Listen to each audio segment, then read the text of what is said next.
Seberapa besar perbedaan antara dua kakak beradik? Dua saudara bangun di jam yang sama.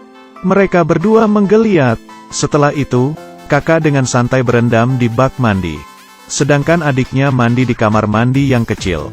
Saat sarapan, kakak memakan roti panggang. Adik makan tahu dan nasi buatannya. Saat makan, kakak tidak lupa melihat berita.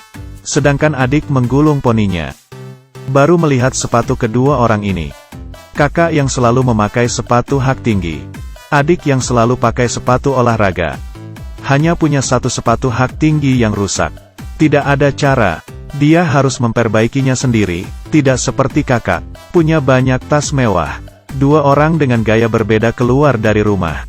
Satu yang anggun, yang satunya dengan gaya sederhana. Kakak punya sopir yang mengantarnya kerja. Tapi adik hanya bisa berjalan. Selalu khawatir terlambat, tapi tujuan mereka adalah sebuah tempat yang sama. Sebuah seminar besar. Saat kakak diwawancarai di panggung, tiba-tiba, adik itu merebut mikrofon. Apakah Anda sudah memilih pilihan yang egois? Nona Su Rencai. Ia kemudian mengoreksi dan menjawabnya. Nama saya adalah Suan Ren.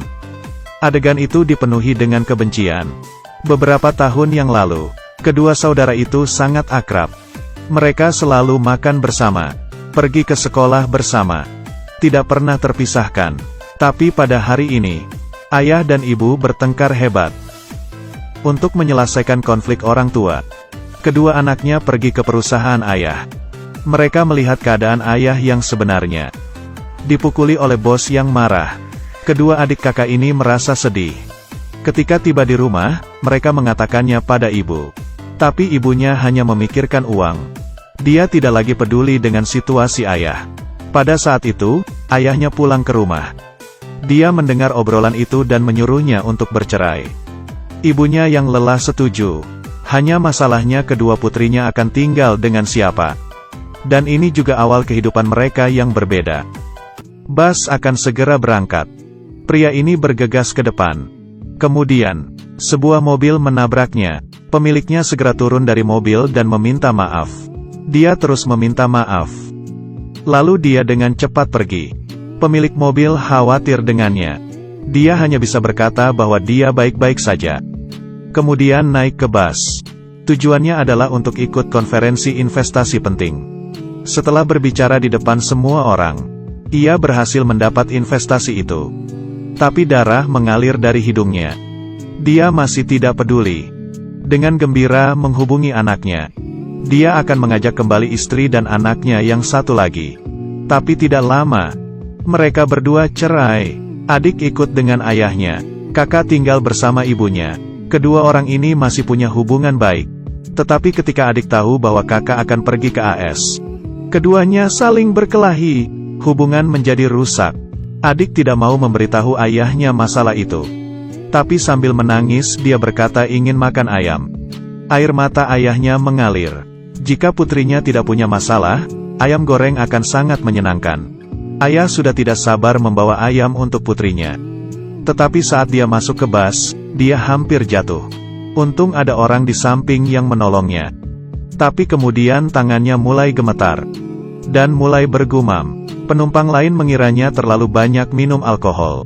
Tapi dia menjawab, saya tidak minum alkohol. Namun nada gemetar membuat penumpang menjadi tertawa.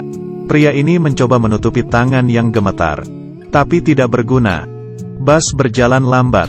Di dalam rumah, anaknya sudah menunggu. Akhirnya tiba di terminal. Penumpang sudah pulang. Tapi ayah masih tertidur. Kemudian, ayam goreng di tangannya jatuh. Tumpah ke lantai. Pria itu meneteskan air mata. Tubuhnya tidak lagi bergerak. Adiknya tidak bisa menunggu ayam goreng ayahnya. Saya pikir kehidupan anak dan ayah akan bahagia. Tapi kecelakaan selalu datang lebih awal. Adik dibesarkan oleh nenek. Saat dia besar nanti, dia akan bekerja keras. Jadi dia enggan membeli sepatu hak tinggi. Diam-diam memperbaiki sepatunya. Tapi pikirkan baik-baik, apakah ia bisa menyembunyikan dari kakaknya? Wanita itu membuka toilet. Melepas salah satu sepatunya. Menggunakan spidol mewarnai bagian yang rusak. Tidak ada celah sama sekali. Tidak butuh waktu lama, dia merasa puas. Mengganti sepatu dan memperbaikinya. Kali ini bagian depan sepatu. Akhirnya selesai. Setelah memakai sepatu melihat sekeliling.